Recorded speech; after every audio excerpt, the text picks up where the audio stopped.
ఇప్పుడు మీరు చాలా మూడ్ ఆఫ్లో ఉన్నారు కదా, అలా సరదాగా బయటకు వెళ్ళి మీ మూడ్ని ఇక ఆన్ చేసేద్దామని చెప్పి అంటాడు. దాంతో మహాలక్ష్మి అయితే సరే అంటుంది. ఇక మహాలక్ష్మి చక్రితో పాటు కలిసి అలా బయటికి షికారు వెళ్తుంది.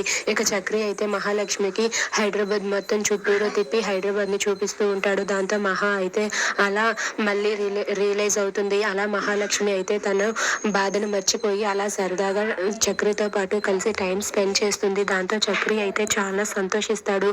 అలా చక్రి మహాలక్ష్మికు ప్రతిదీ కూడా చూపిస్తూ అన్ని దిక్కులకు కూడా తీసుకుని వెళ్ళి అన్ని కూడా చూపిస్తూ ఉంటాడు. దాంతో అక్కడ ఉన్న మహాలక్ష్మి అయితే చాలా సంతోషిస్తుంది. అలా వాళ్ళిద్దరూ కూడా సరదాగా అలా షికార్లు తిరుగుతూ ఉంటే ఇంతలో ఒక పోలీస్ ఆఫీసర్ వాళ్ళిద్దరికి ఎదురు పడతాడు. దాంతో అక్కడ ఉన్న పోలీస్ ఆఫీసర్ ఇలా అడుగుతూ ఉంటాడు, అసలు ఎవరు మీరు? ఈ టైంలో ఇలా తిరుగుతున్నారేంటి?